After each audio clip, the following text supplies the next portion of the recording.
Welcome to the Luxury Travel Entrepreneur. This is your host, Angela Hughes, bringing you the secrets to success for growing your luxury travel business. Tune in today as I share my personal experiences as a luxury travel marketing and business strategist and provide you the tools to build and scale your own thriving luxury travel business. And today I am here to explore the ins and outs of Sicily with Angela Macaluso of Italy by Experts and Sicily by Experts. So, welcome to the show, Angela. How are you? Hi, Angela. Thank you for introducing me. I'm very well, and I am very happy to find you again in your amazing show. So, hi to everybody that is watching. Okay, so it's been about 6 months since we've talked Italy with you, and we've had so many changes. Can you tell us what's happening there and some of the changes that are going on your end with Italy?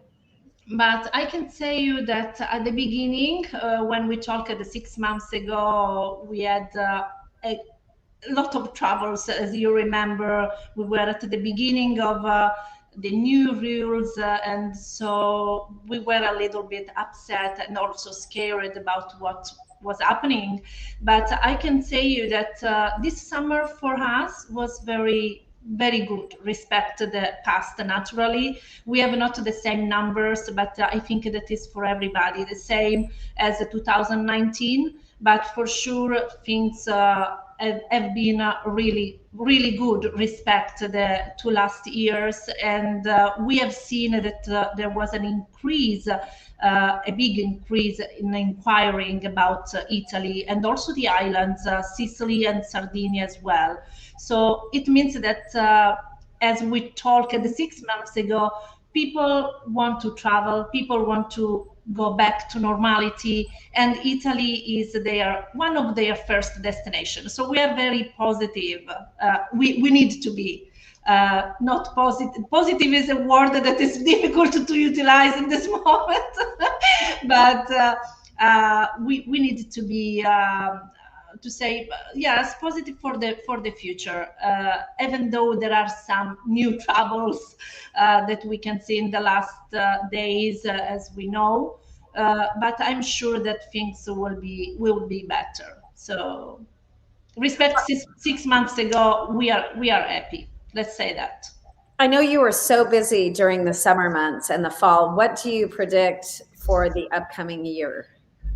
But we can say that after the COVID appears in our life, nobody can predict what can happen. Mhm. But we can say that we see, even though we have uh, the new rules that Europe is adopting and so on, I'm not seeing a stop of reservations or a stop of inquiries.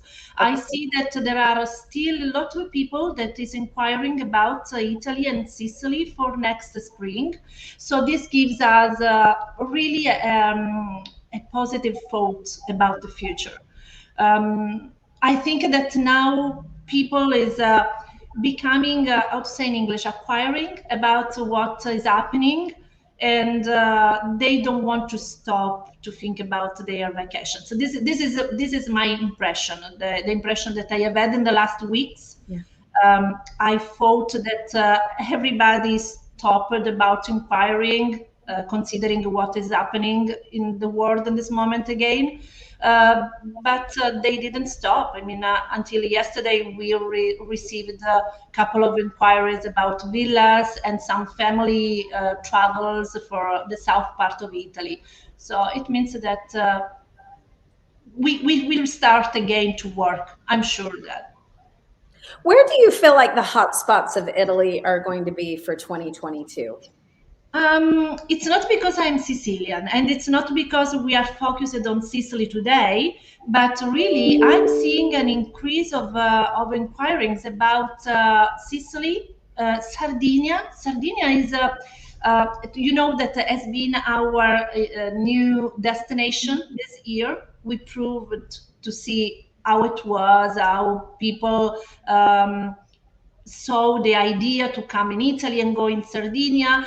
And I'm seeing that there are a lot of people that inquire about Sardinia, Sicily, Puglia, and also some unknown, let's say, spots, some regions that generally were not very well known, like Marche, Abruzzo. This it means that Italy is always a first destination for travelers, but because they in the years they have been in Tuscany, Roma, Venice, that are always the hot spots, but they want to add something in their Italian travels, and they are looking for something different. And this is why I have also seen in the last months the extensions. So it means that people come always in Italy to go in Amalfi Coast and Roma and Florence and Venice, but they do extensions of 4 days or 5 days in other parts of Italy. And when we suggest Sardinia or Puglia or Sicily, they are very happy. The only problem is that they don't know a lot about those destinations, and this is a pity. And I think that is because also the travel advisors don't know a lot about those 3 destinations, but travelers love them. So if the travel advisors will suggest their clients to add to their Italian holidays Sicily or Sardinia or Marche, in this moment the travelers are in the mentality, in the situation of accepting the suggestions from travel advisors. This is what we saw in the summer, during the summer. Okay, so you have some really good advice for our advisors today. First of all, to consider some of these not quite as well-known destinations and sell those as an add-on to maybe a bigger trip that people are doing. And Angela's also suggesting that many of you probably have not even traveled to some of those places yourself, because you may have been to Italy several times, but done the main spots like Rome, Venice, Florence, Amalfi Coast, and so forth. And so Angela is here today to help us learn a little bit more about Sicily. We're focusing on Sicily today, and that's actually her hometown. And we're going to dive right into that. And there's so much going on there. I love Sicily. There's so many different parts of Sicily. So. Yeah, Sicily is an amazing destination. And the only problem, as I told you before, is that not a lot of travel advisors know Sicily very well. And so they cannot transmit to clients, to travelers, what Sicily is. Because sometimes the error is that in general, people think about Sicily like, okay, we go there for 3-4 days and we have seen a lot. But Sicily, I sell Sicily as an add-on, because naturally, as I told you, people want to go in Amalfi Coast, in Roma, in Florence. So an add-on is perfect. But Sicily can be considered also a destination itself, because it's not enough 1 week to see Sicily.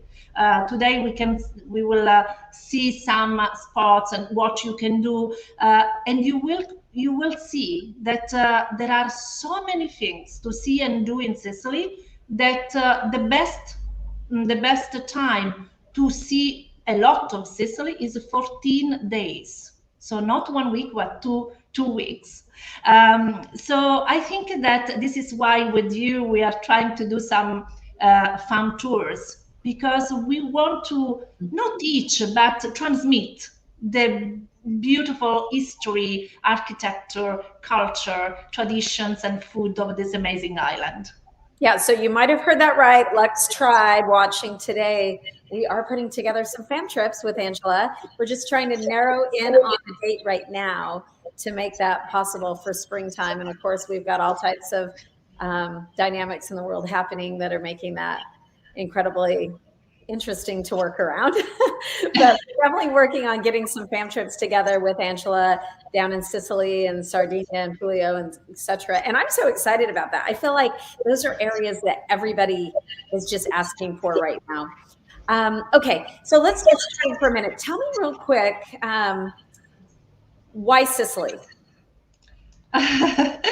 It will be not enough 40 minutes to say why Sicily, but I can tell you that there are many reasons why to choose Sicily. We have beautiful towns like Palermo, so I can say a couple of reasons why to choose Sicily, but there are really dozens and dozens. Sicily is made of beautiful towns, very known, because there is another, let's say, error that travelers do when they come in Sicily, or they choose Sicily. They think about just two towns that are beautiful. Okay, so I'm saying that they are amazing towns, but Sicily is not just Palermo and Taormina, because those are the two spots a traveler think about Sicily when they think. Let me stop you real quick. Name the two spots one more time for people. Palermo, that is the capital, and Taormina, that is And many times people will stop there on a cruise, and that might be their first introduction to both of those towns, and they're both amazing. Yes, they are amazing, because Taormina is a real gem. I like Taormina because really it's a real gem, and it's the pearl of tourism in Sicily. And Palermo is the capital, that is the crossroad of civilization. So I say that those two spots are amazing. But Sicily is not just Taormina and Palermo. Sicily has really lot of things to see.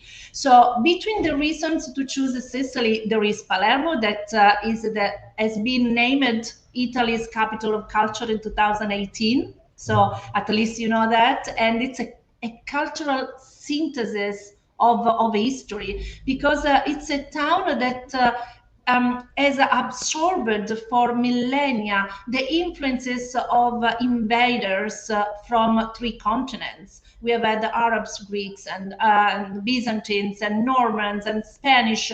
So Palermo is a synthesis of everything. So this is one reason to come in Sicily. We have dreamy beaches. We have 1,000 kilometers of coastline, and Sicily offers plenty of beach options, ranging from sandy beaches to dramatic rock formation. And when I talk about sandy beaches, I'm talking about Cefalù, for example, the town where I live, or the sandy beaches of the south, Marina di Ragusa, Marina di Modica, or, for example, the rock formations like the Turkish steps, La Scala dei Turchi. That is an amazing place. We have to see if I can. You can show a PDF or some pictures that I put together to give you an idea. We're going to do that. Actually, I'm going to bring that on right now. We're going to show a PDF that she put together. But one of the things that I want to point out to advisors watching is that she said that a selling point for Sicily is going to be the beaches. And oftentimes we don't sell Italy as a beach location per se. I just spent my anniversary in the Italian Riviera, and a lot of times the beaches are this big, and a lot of people on that little bit of coastline. Yeah, together. It's not the same of American beaches. Okay? Yeah, and so you get to Sicily, and really they are long stretches. And so Sicily actually almost becomes its own destination in Italy. It can be its own trip. Absolutely.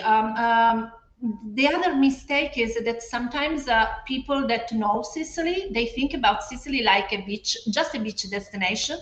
But the beauty of this island is that we have amazing beaches, but we have also history, architecture, and traditions. So it's a combination of everything. If I have to tell the truth, if I have to choose in Italy a place, a destination just for the dreamy beaches, it will be Sardinia. And I hope that we will talk about Sardinia next time. But if you want a combination of history, traditions, and beaches, it's Sicily. So Sicily, listen, you get it all there. History, culture, food. We haven't even started talking about food yet. Exactly. And if you just want beaches, Sardinia, and that, I feel like Sardinia is such an up and coming place to go to, but we're going to save that all for another episode down the road, because we're going to get you guys all up and going on Italy. So let me go ahead and share the screen here. Let me get this up. I have to do it, or you have to do it to share? Let me go ahead and do it here. Okay. Okay, there we go. So I'll just flip through these pages and you can talk about them as we go. First of all, let's talk about Angela's business for a minute. For some of you who haven't been following our series with Angela, this is our second in a series with her. She is both Sicily by experts, and now she's expanded in 2020 to Italy by experts. And so do you want to just talk about the two brands and what you have going there? Sicily by expert, born a lot of years ago. I mean, I am in the industry from 1996, and I am Sicilian. And you can tell this because I talk about Sicily like it's my daughter, because it's my love. Naturally, not only because I live here, but it's because Sicily is really an amazing land. And I born as a DMC and a wedding planner for my island, and I have done this for 25 years now. During the pandemic, I realized that I had a dream that I have had never time to realize, to do the same thing that I do in Sicily all over Italy. In Sicily, we are very known for relational and experiential tourism. So it means that we don't do the classical tours. We give experiences to travelers. We transform travelers from travelers to family. So relational tourism, it means that as soon as they arrive in Sicily, they become part of our family. So we share with them what we know, so the surrounding. We invite them to our houses to have a lunch or a dinner with us. We go for a pizza dinner with our friends, because the idea was to put in contact the travelers with the local people, and let them have an introduction from the deep of the island. And you can know the destination only when you go in touch with the local people, not other tourists. You have to be considered not a tourist, but a friend. And in this way, you can discover amazing places, not touristic places. You can have a touch of real traditions, and you can share ideas, and you can discuss with the locals. You can know in deep the soul of a destination. This is the relational tourism. And I had the same idea to expand the same idea all over Italy. But what I think personally is that each one of us need to do um, their own destination. I am in Sicily, and I do Sicily very well. And I need to do, when clients or travel advisors asked me Roma or Tuscany or Puglia, I told every time no, because I am in Sicily. I wanted to give the same touch everywhere. So during the pandemic, I had the possibility to know people that are similar to me, with the same idea, with the same philosophy of travel, that take care of clients in their destination, in their region. So I put together all those people, DMC or travel advisors, or amazing guides in Puglia, in Sardinia, in Tuscany, Roma, and I formed Italy by experts. So as soon as a request arrives in Italy by experts for Tuscany or Sardinia, I work for the request with my local expert, luxury concierge, as I called them, and they take care of the clients when the clients arrive in their region. So it's like they have me in the region. It's not me because I am in Sicily, but they can be sure that the same kind of services is in the other regions. So this is Italy by expert. It's a container of luxury travel advisors all over Italy that work with the same idea of tourism. Okay, let's go to this next slide here. What do we have here? No, this is a colorful picture that identifies Sicily. And as I wrote in this PDF that you can use or you can give it to your advisors if you want, it's come si dice, resume of so it's a sum up of Sicily and what is for me Sicily. Okay, so I'm going to be attaching this PDF in the files of this group so people can reach out and grab that if you need some talking points with Sicily. And as she said, Sicily is made up of so many different different historical backgrounds, like Greeks, Romans, Normans, Arabs, French, Spanish, and even the Swiss. And so this is a great little handout that she has. And I just want to go through it just a little bit with you. Do you have a PowerPoint as well that you want to go through? If I can do it, let me see. I'm just going to keep moving here for just a minute. Take a look at the history here. You move and I give you some indications because Sicily can be utilized, let's say, as a destination for everybody. It's a destination for history lovers. As you can see in this slide, you can see the Valley of the Temples. The Valley of the Temples on the left is near Agrigento. It's in Agrigento. The Valley of the Temples is ruins of the ancient cities of Agrigento, Agragas. But we have also Segesta and Salinonte that offer some of the best preserved and most jaw-dropping examples of ancient Greek architecture in the Mediterranean after Athens. If you love romance, the extraordinary mosaics found at the Villa Romana del Casale that you see on the picture on your right side, that is a short drive from Piazza Armerina, that is a town in the center of Sicily, offer an insight into a decor of an ancient holiday home during the Roman period. During the 17th and 18th centuries, when Sicily was part of the Spanish Empire, and after the earthquake in Sicily, the big earthquake of 1693 that devastated much of the southeast part of Sicily, cities like Noto, Ragusa, Modica, and in the center you see the town of Ragusa in this case, were reborn and were elaborate like Baroque towns. So this is, for example, Ragusa Ibla is an example of Sicily distinctive Baroque style. So for people that are looking for history, Sicily is the perfect destination. So this is the slide that I put in this PDF.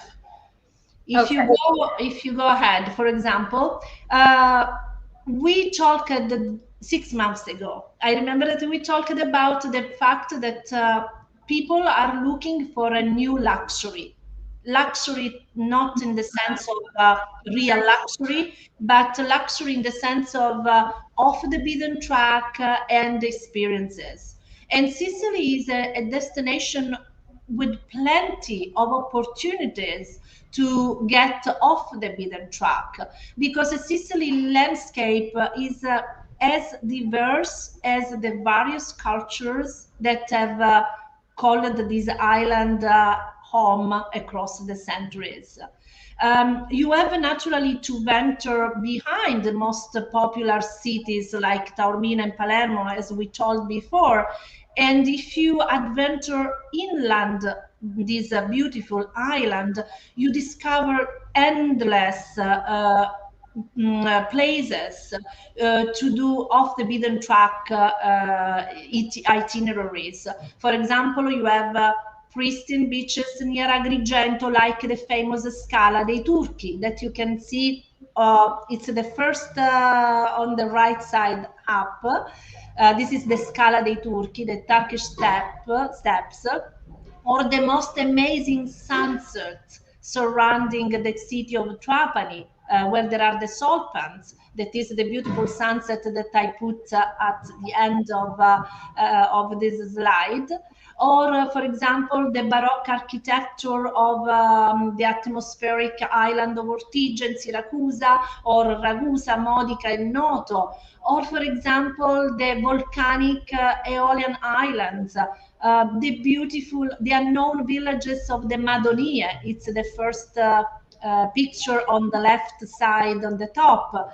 And then you see, for example, another off the beaten track place that is Marzamemi. It's the colored village that you see on the right side.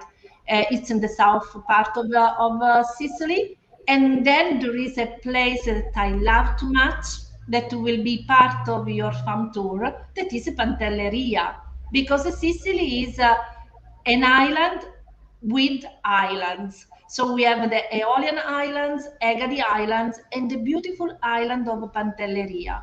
Pantelleria is, I love too much this beautiful island. Pantelleria is an amazing island with its wild winds, carved roads, rugged landscape. And it's often said that Pantelleria is the island with no beaches. But although there are rocks, there are also dozens and dozens of stunning coves where to take a dip. And if you are looking for a little slice of real luxury, while you are in Pantelleria, one hotel that stands head and shoulders above the rest is the Sicilian. If you enter into the Sicilian resort through its impressive golden door, you step into a little fortress with just 19 individually decorated suites. And it's a beautiful place. And Pantelleria, it's one of the destination where to spend 2-3 nights, and it worth the pain. Really, it's a beautiful place. That's amazing. Okay, so give us the name of that hotel one more time. The hotel is a Sicilian resort. Okay. It's a 5-star luxury, an amazing hotel. Those are some pictures. It's almost the dinner time, so it's perfect timing. Because Sicily is food and traditions. Sicily has some of the best food in Italy. In Italy, you eat well everywhere.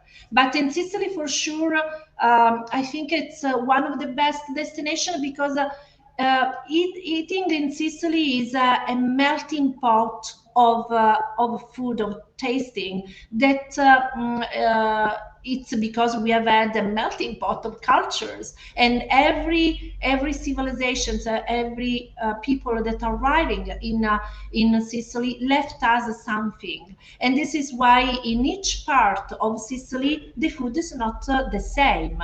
One of the most important, very known food in Sicily is the street food. You can see on the top, on the left, you see the panelle, the chickpeas fried. It's a particular thing imported by the Arabs.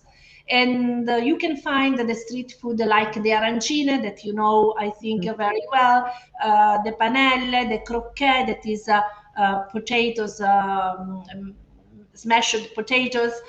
In the open markets in Palermo, there are a lot of open markets, and you find very easily the street food. But you find also amazing wineries. Donna Fugata, for example, Florio, or the Pellegrino. We have amazing wines, and different wines, because we have the wines of the Etna, due to the mineral soil, that has a particular taste different from the South Nero d'Avola wine, or from the West Coast wines.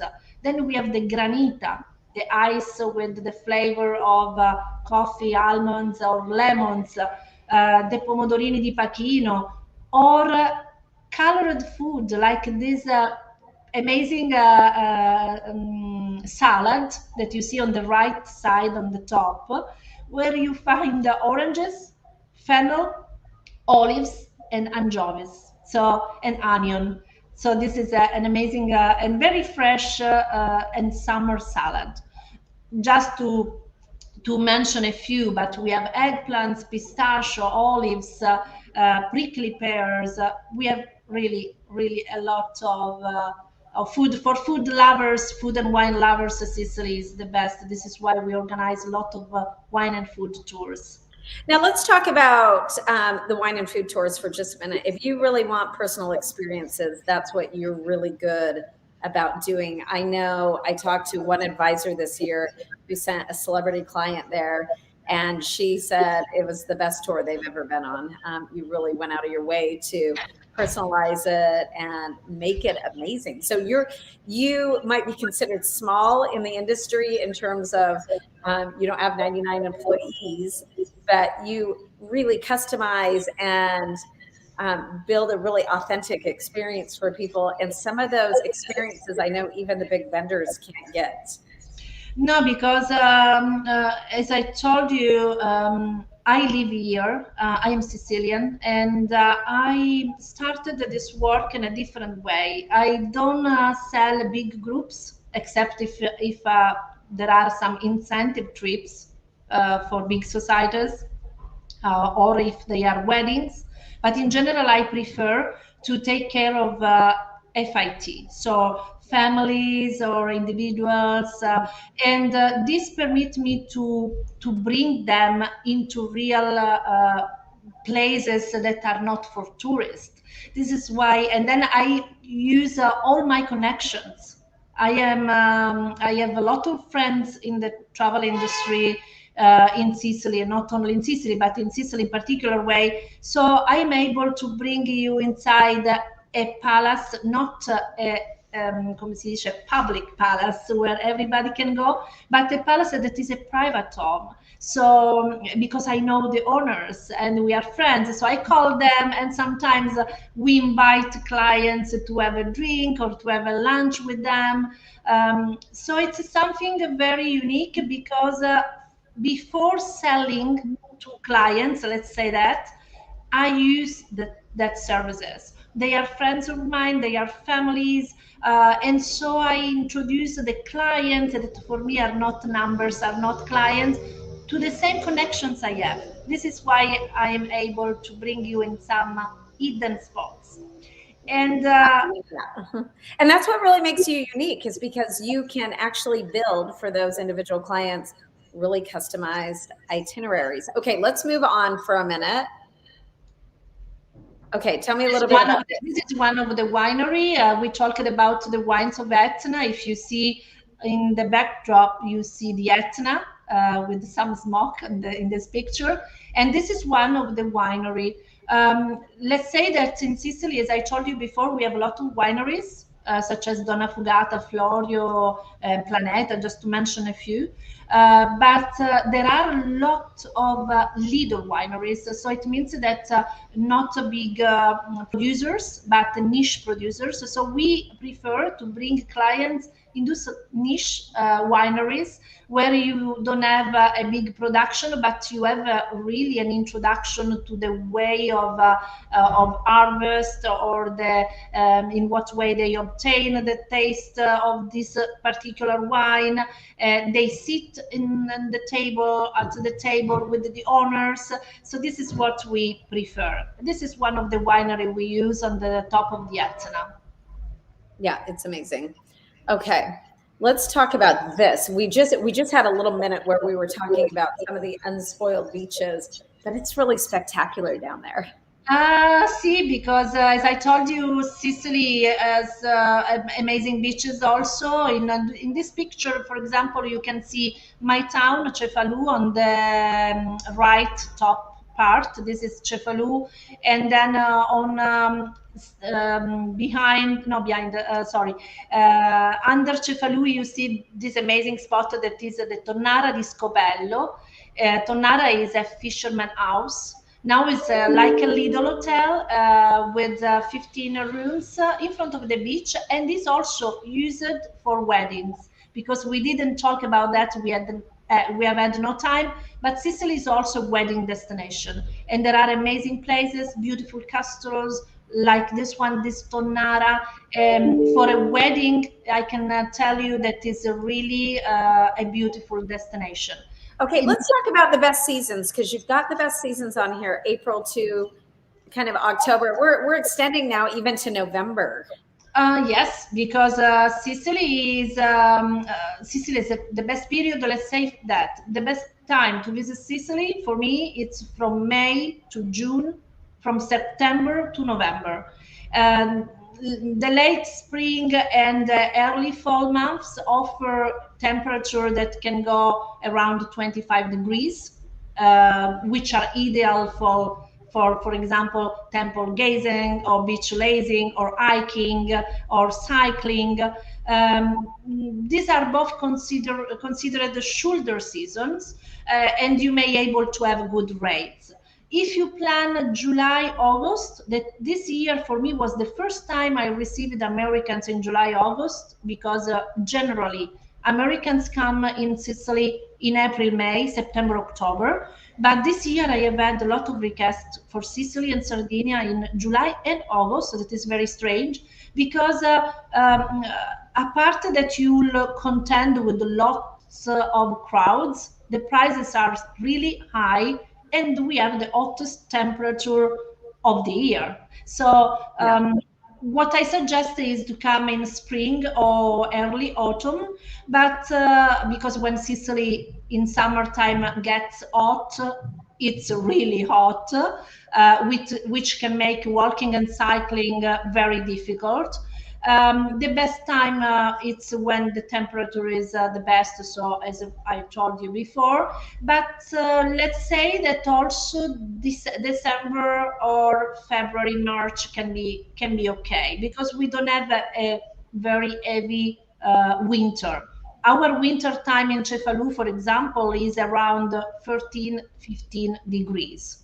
So you can get snow just on the top of the Etna or inland, so in the center of Sicily and in the mountains. But all around where we have beach towns like Palermo, like Cefalù, apart some rainy days and some days that are really cold. Cold, that means 5, 7 degrees. Generally, the temperature in winter is about 15. That is very good. I have had before COVID a group from Australia in January, and they found a really good weather, and it was perfect for them. You have no crowd. You have everything at your disposal. Okay, so let's talk about some of the reasons that people might choose Sicily. Because we have a mix of history, culture, and traditions. Because, as I told you, we have dreamy beaches. Because you can stay, for example, in a palazzo or in a castle for not a big price. So you have not to say to break the bank, because you can stay, for example, in a beautiful castle on the beach. For 200 euro per day. So let's talk about that for a minute, because that's really interesting. Castles on the beach for 200 euro a night. So you can really do some interesting planning to this itinerary to make it really amazing for people to get outside of big box hotels and into a cultural piece. I love that, a castle on the beach. So, okay, a little bit with the hotels in general. How much for a decent hotel, 4-star premium hotel? Let's talk about a premium price and then a luxury price. Consider that Sicily is amazing also because we have a mix of both kind of hotels. We have beautiful 5 stars, such as, and there are also historic 5 stars, such as the San Domenico Palace in Taormina, the Timeo in Taormina, the Villegea that now is a Rocco. Give our viewers a price point on some of those hotels, what that might look like. But those you have to consider between 800 euro up. Okay. So because they are very, very luxury hotels, beautiful hotels, the Verdura Resort in or the Minareto in Siracusa, those are 5-star luxury. But you have also beautiful boutique hotels For example, I mentioned just a few because we have a really lot of beautiful hotels. Um, in Taormina, Villa Carlotta is a beautiful 4-star boutique hotel, and the price range about 400 euro, 350, 600 euro. It depends on the season, naturally, but it's a really beautiful hotel. And then you have not to forget that Sicily has amazing country resort and boutique little hotels with 6, 7 rooms, and the prices are between 150 to 250. So also the stay that I mentioned of the castle is the one that you see on the picture that you see on the left near the cooking class. There is this beautiful castle, this one, yes, this one, on the beach, has just 8 rooms, and the price range from 150 to 200 euro, and you stay in a 17th century castle and with a private beach, and it's a beautiful place to step into the history. So I think that Sicily is a combination of everything. It's for all pockets. It's not something, sometimes it's a cliche that we say Sicily is for everybody, for any kind of traveler, but it's really something, it's not a cliche, it's a real thing. You can go in a farmhouse for 50 euro per day, and you can go in a beautiful 5-star resort for 800 euro per day. It depends. Now, I want to talk about wellness vacations for a minute, because I just had this amazing idea that I should run my next wellness. I just came off of a wellness weekend that we did. But how about wellness weekends or wellness vacations there? Are you seeing a lot of that because it's so trendy right now? No, the idea of a wellness vacation in Sicily, I think that born in the last years, because I'm receiving requests for wellness retreats. We are organizing also women retreats in beautiful, amazing villas, because there are beautiful villas or farmhouses like masserie. The masseria is more in Puglia, so we call farmhouses, or bagli. Baglio is a construction in the countryside where you have different houses that form a courtyard. The courtyard is called the baglio. So we have those beautiful bagli or villas on the beach also that go from 5 rooms to 12 rooms. So we can host 12 women in single rooms, and we are organizing women retreats, so with the yoga, trekking, cooking class, vegan cooking classes, and some laboratories, and naturally culture visits and shopping visits, because we have some interesting laboratories, artisan shops all around Sicily. So it's something that is becoming very popular in the last couple of years. Okay, I love that whole idea of women's retreats, whether we call them wellness retreats or women's retreats. That is such a great idea. And Yeah, it because is. so many people have been to Italy and they're looking to go back again, but they don't want to repeat, and maybe they don't even want to go with their significant other or their spouse.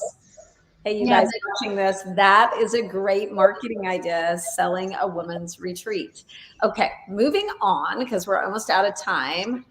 Let's look at no, this. Opportunities.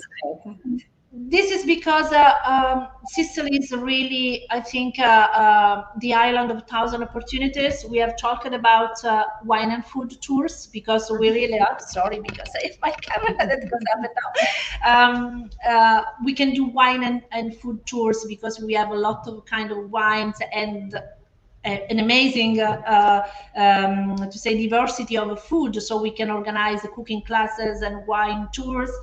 We can organize women retreats, as I told you. We can organize historical tours, because the archaeology in Sicily is amazing. We have to remember that Goethe, the German writer, wrote one thing that was, I think, perfect to paint Sicily. If you go in Italy and you haven't been in Sicily, so you don't know Sicily, you cannot know Italy, because Sicily is the key of everything.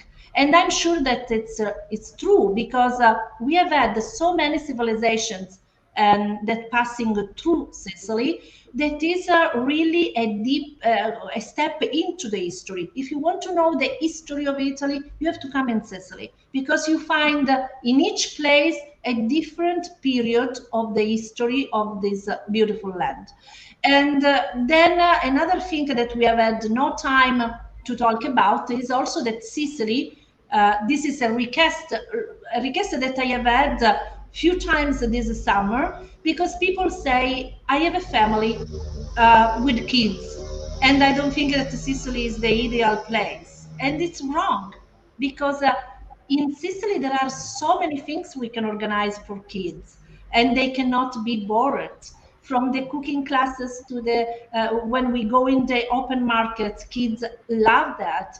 The cooking classes with the pizza maker or the arancine. I have had so many families where we learned, we teach it, sorry, to kids to do the arancine, and they were just amazing. Or we go to the Etna, the volcano. We have had no time to talk about the volcanoes. So I think that Sicily is really the right place for a family vacation. For family travel. Exactly. Okay, just for people who are new to Sicily, where do they want to fly into and where do they want to fly out of if they're doing Sicily only as a vacation? And then the second question is, if they're doing it as an add-on, how do they get there? Because I feel like we've got new advisors on here that have no idea. In Sicily, we have two big airports, Palermo and Catania. So if you want, because as I told at the beginning, as we talked at the beginning, Sicily can be done as an add-on. So it means you do a big Italian trip and you want to add just 3 or 4 days. In this case, you have to concentrate yourself just in a part of Sicily. Can be east-south, can be north, can be west. And you can fly from Italy, from Roma, Bologna, Florence, Milano. We have also a lot of low cost, such as Ryanair, for 3-4 days is perfect. You arrive in Trapani, so to visit the west coast. So if you want to visit Agrigento, Trapani, Marsala, you fly to Trapani. If you want to visit the north part, so it means Palermo, Cefalù, Monreale, you go to Palermo. It's one of the biggest airports. And the second one is Catania for the east-south part. So if you want to go to Taormina, you fly to Catania. And we have also flights from all over Europe, from Parigi, from London, from Madrid. So it's something that you can add to another country in Europe. It's very easy. If you fly to Roma, naturally you have not one flight for it during a day. You have 4, 5, 6 flights a day. This is more affordable and more easy. It's just 50 minutes flight. So you go in the north of Italy, or you go in Roma, you go in Amalfi Coast. You can fly from Naples to Catania and Palermo. So it's very easy. It's not difficult to come here. We have a question right here from Michelle with Wishes and Dreams Travel. She says, what is the name of the castle on the beach and the price point with that? Castello di Falconara. Falconara, Falconara. Is near Agrigento, and the price range between 150 to 200 euro for a double room. Okay. She's also saying, thank you. This is a very informative webinar and for organizing the series. So that's great to hear. And another user just said the same thing. Fabulous information. Okay, really quick, let's talk about your business for a minute. We've talked a lot about Sicily. We're going to put up your contact information. It's in the original advertisement we put out for this webinar and so forth. But let's go ahead and just talk about some of the things that you can do for people to make their trip super unique. Okay, so, generally I tell you in what way it works. So if you have a request for Sicily, you send me an email. I need as much as more information as you can, because sometimes, and I have seen that you have done, you are doing a great work with your page and with your work, and I follow you, you know. But sometimes you have done some really good questions. What you expect from your DMC, but what a DMC expects from a travel advisor. Okay, let's talk about that. What does a DMC expect from a travel advisor when Um, process? as much as more information as they can. I mean, I have received in this summer from a travel advisor that is also in your group some requests for Italy. For your group, the Facebook group, not your group of travel advisors, and it is a luxury advisor in United States, and he sent me just 2 lines. I have a family is searching a villa for with 5 bedrooms. Stop. I never know where, how much, and what they are expecting, the period. So it's very difficult. And when I send him something, he doesn't answer. So those are two things that I cannot stand. I mean, I need some information because Sicily, in particular Sicily, all over Italy is the same, but in particular Sicily, as we have talked for 40 minutes, it's a big island. It's not just one town. It's a big island, very diverse. So if you don't give me information about your clients, what is looking for, what is the budget they have, I cannot give you the best itinerary, the best indications, and then we risk, both me and you, that we don't give the best service to the client, and I want to give the best, so I need as much as more information as they can. And the second thing is, if I answer you and I give you something, and both we work a lot in this moment, it's really difficult for everybody because clients is really fast and sometimes they don't give us the time. I must confess that this summer I have also have some lack in communication with my travel advisors because we received really many requests and we were not able to go fast against them, and this is why we decided to take into consideration just few requests because we don't want to repeat the same, for me, bad experience I have had personally with myself. I mean, to have not the time to answer them because we have seen that the clients changed a lot. They are fast. They want everything done. They want to go in deep, and they want something unique. If you do something general, you lose the client. And to go in deep, I needed to have some information from you because if not, we lose a lot of time. And when I send you a proposal, and this is because sometimes in this summer I said, okay, perhaps we are wrong, and perhaps it's not the same work I knew before, because I have the habitude and to send detailed itineraries. I don't ask for how to say a price for my itinerary. I give for free, like mostly of us, but I lose a lot of time. I don't give a general itinerary. I go in deep, I put pictures, details, prices, and mostly of the time, the travel advisors disappear. I mean, Right. Okay, it's I'm so glad that you brought that up because it's so important for advisors to know if you're going to work with a DMC, don't ghost them. I mean, if you're not ready to actually get to a point where you're ready to make a commitment and you feel like your clients are serious, don't waste DMC's times because they go into so much detail, like Angela said, putting together the itinerary. And to take that itinerary and then share it with another DMC to try to get a price cut is just unethical to begin with. And so when you're working with DMCs, it's different than just working with a tour operator with a big call center where you can just get price after price after price. Even with them, I feel like you shouldn't be doing that. But with the DMCs, the first thing that she's recommending, and I'm recommending as well, is be prepared with a lot of information about your clients. So that means you need to vet your clients. So to find out if they are the right fit for Angela in Sicily or for any of the DMCs that we work with here in this group. And then second of all, once they give you the quote, communicate with them so they know where you're at with that. And don't ask for a ton of information if you don't feel like your client is even close to booking. They don't have the time on the ground. And like she said, last summer they actually got into a bind. So much travel business were coming with them, they couldn't fulfill all the requests and got behind in responding to people. And that could cause them to have a bad reputation. And it also could cause you as an advisor to have a bad reputation when they can't get the information out quickly, because clients right now in this environment want a quick turnaround and a quick response.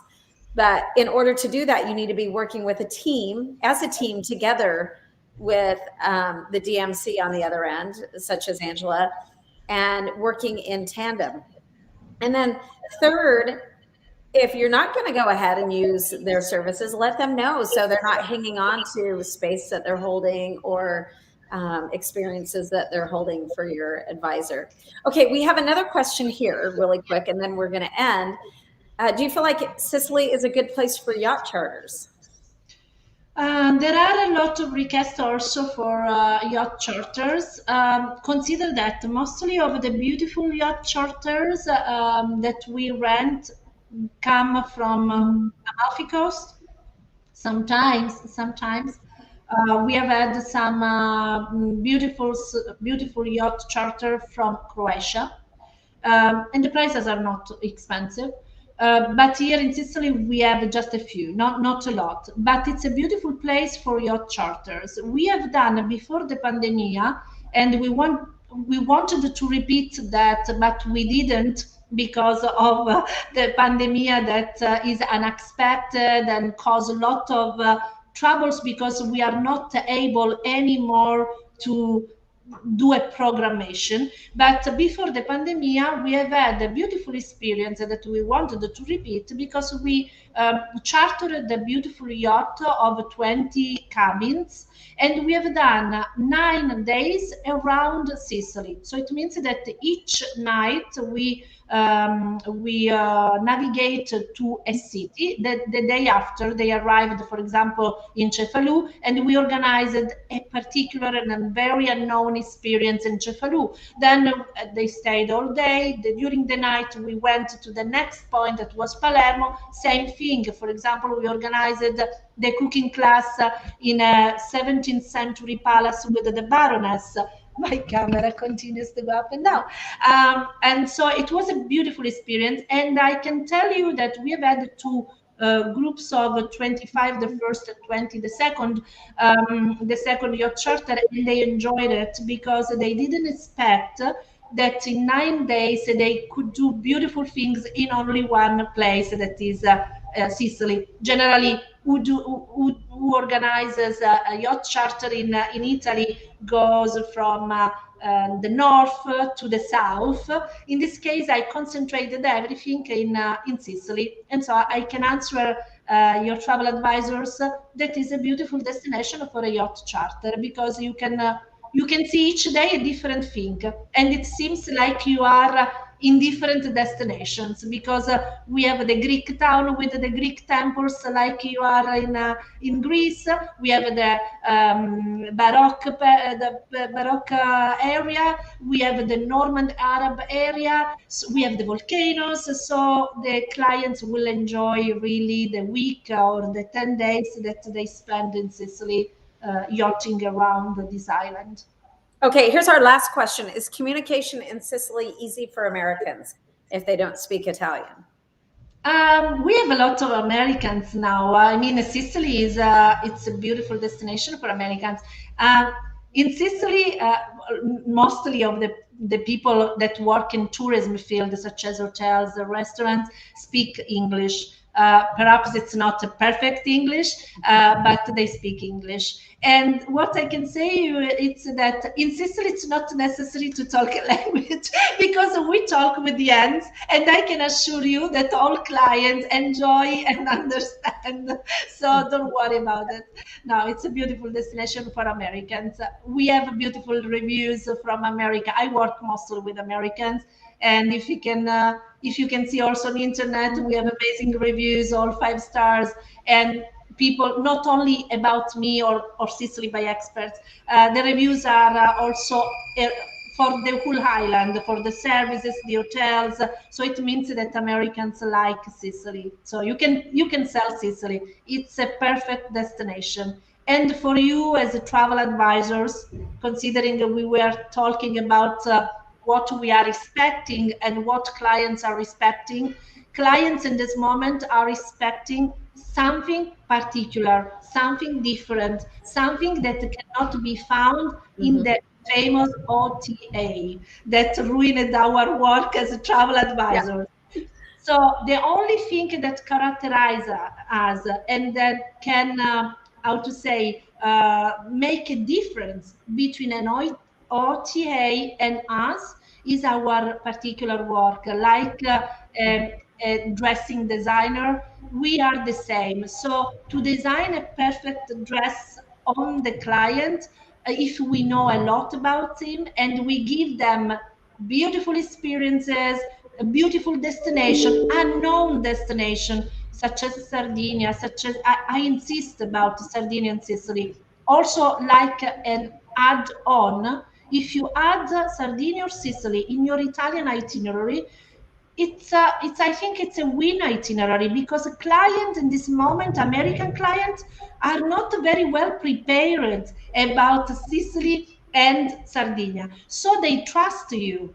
And if you trust in a DMC, it's not necessary you trust me, but if you trust a DMC and local DMC, you win, because the clients know very well Tuscany, very well Roma, very well Venice. So sometimes they surpass the travel advisors, go on internet and quickly can reserve everything, because now they know very well.